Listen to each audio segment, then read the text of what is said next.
Welcome to Southwest Desert, where adventure meets the arid beauty of the American Southwest. Join us as we explore the rugged landscapes, uncover hidden historical gems, and dive deep into the rich legends and culture of this iconic region. Subscribe now and hit the bell icon so you don't miss out on our latest desert adventures. Please leave a like or comment. This is very helpful.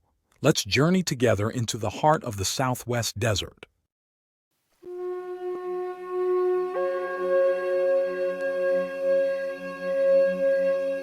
Imagine this.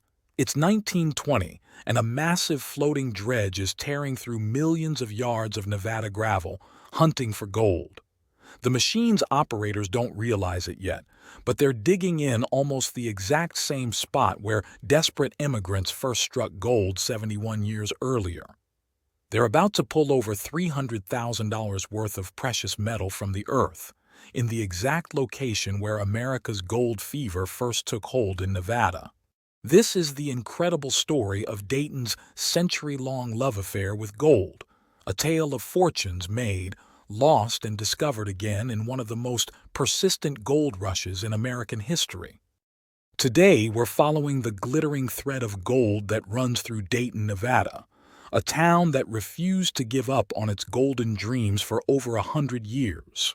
Our golden tale begins in 1849, when westbound immigrants were racing toward California's famous gold fields. Most were so focused on the Sierra Nevada that they barely glanced at the promising streams flowing through Gold Canyon, just 12 miles northeast of Carson City. But a few sharp-eyed prospectors stopped long enough to dip their pans into these Nevada waters and discovered that fortune had been flowing right past thousands of travelers. The gold was real, and it was everywhere. Flakes and nuggets sparkled in the stream beds, waiting for anyone with a pan and patience to claim them. Word spread like wildfire along the immigrant trail, and soon Chinese miners were working every promising creek and gulch in the area, their expert eyes spotting gold that others missed.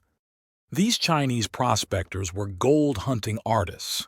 They could read a stream like a book, knowing exactly where the precious metal would settle after tumbling down from the mountains. They worked methodically through Gold Canyon's waterways, creating a thriving placer mining community that locals called Chinatown. For nearly a decade, pan after pan of gold dust and small nuggets flowed out of these Nevada streams. But gold has a way of leading people astray, and in 1859 the discovery of the massive Comstock Silver Lode 7 miles north created a stampede that nearly killed Dayton's first golden age. The promise of silver riches was so overwhelming that entire buildings were loaded onto wagons and hauled away to the new bonanza. By 1860, Gold Canyon was nearly deserted, its golden streams flowing unworked past empty cabins and abandoned mining claims. Explorer Sir Richard Burton described the scene as dreary and grim, a ghost town where only the wind disturbed the gold-bearing sands. But gold calls to gold, and by 1861, prospectors were trickling back to the renamed town of Dayton. They realized something important. While everyone was chasing silver up at the Comstock, genuine gold was still waiting in the streams where it had always been. More importantly, all that Comstock silver ore needed to be processed, and Dayton's position on the Carson River made it perfect for crushing and extracting precious metals from hard rock. The first major quartz mill went up in 1861, and suddenly Dayton wasn't just about placer gold anymore. It was about extracting every ounce of precious metal from Comstock ore.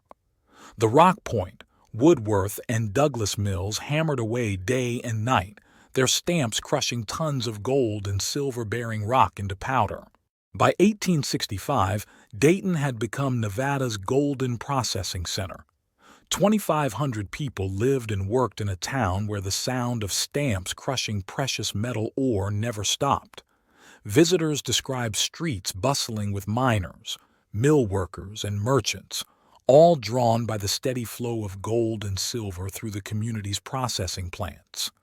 The mills were marvels of Golden Age engineering, Massive stamps powered by the Carson River's flow pulverized ore into fine dust. Then mercury and other chemicals separated every fleck of gold and silver. Wagon loads of high-grade ore arrived daily from Comstock mines, and wagon loads of processed gold and silver bars departed just as regularly. But gold mining is feast or famine, and by the late 1860s, the feast was ending. Comstock production declined, the mills fell silent, and Dayton's golden dream seemed finished.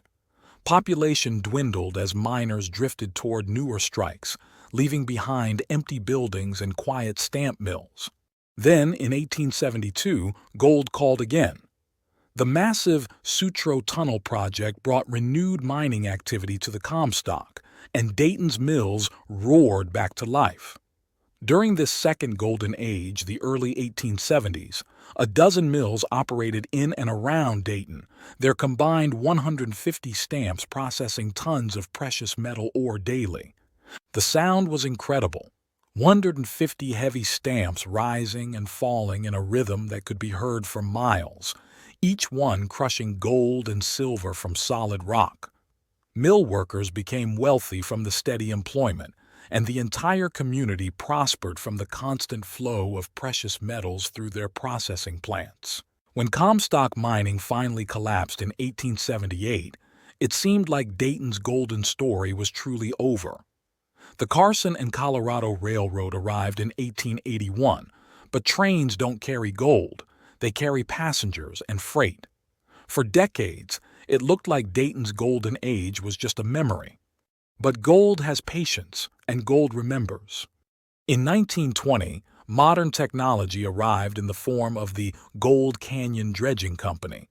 These weren't panners working streams by hand. This was industrial-scale gold recovery, using a floating dredge that could process thousands of yards of gravel daily. The massive machine was a golden age marvel. Steam-powered and sophisticated, it could dig deeper and process more material than 100 hand miners. More importantly, it could work gravel deposits that earlier prospectors couldn't touch, the deep, buried gold that had been waiting 70 years for the right technology.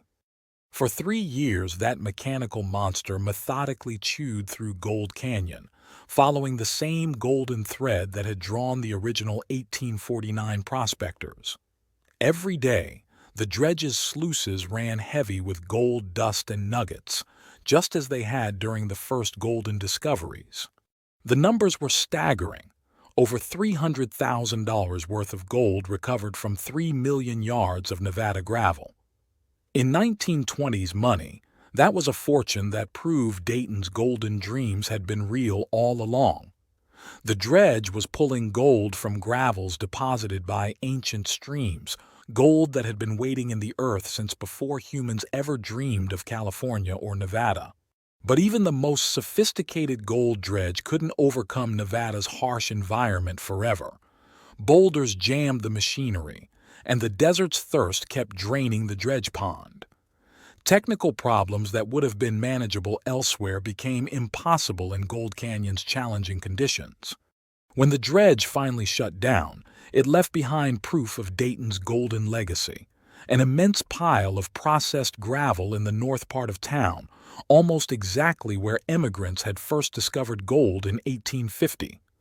The circle was complete. Modern industrial mining had returned to the exact spot where America's Nevada gold rush began. But Dayton's golden story had one final chapter. Between 1939 and 1943, 2 different companies made last attempts to work the remaining placers. World War II had driven gold prices higher, making marginal deposits profitable again. These final prospectors used smaller equipment but the same golden dreams that had drawn people to Gold Canyon for nearly a century. When they finished, they had squeezed the last profitable gold from deposits that had supported mining operations for almost 100 years. The rock piles they left behind marked the end of Dayton's active golden age, but also proved that the original 1849 discovery had been one of the richest and most persistent gold strikes in Nevada history. Today, Visitors to Dayton can still see evidence of the town's golden obsession everywhere. Mill ruins line the Carson River where stamps once crushed precious metal ore. Rock piles mark where dredges and hand miners worked the same deposits decade after decade.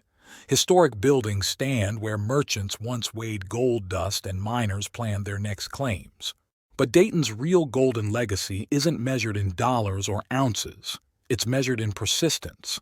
For over a century, this community refused to give up on gold. When placer mining played out, they built mills to process ore. When the mills fell silent, they waited for technology to advance. When new equipment arrived, they put it to work on the same deposits their predecessors had discovered. That's the true gold in Dayton's story. The understanding that real treasure isn't just what you find, but your willingness to keep looking. In a world where instant gratification rules, Dayton's century-long pursuit of gold reminds us that the most valuable discoveries often require the most patience. If you would like to see a lost gold story by where I grew up, click on the link in the description.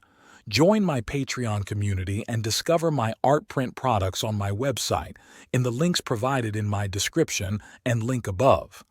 Also, if you would like a particular image from my videos, give the timestamp for image, and I will upload it to my website and Patreon. Thank you for joining your desert frontiersman Alan for another Southwest gold story. Check out my large catalog of Southwest videos and playlists on historical tales, legends, lost gold stories, and adult bedtime stories. If you like a certain image from my videos, tell me in comments and give timestamp. Happy trails.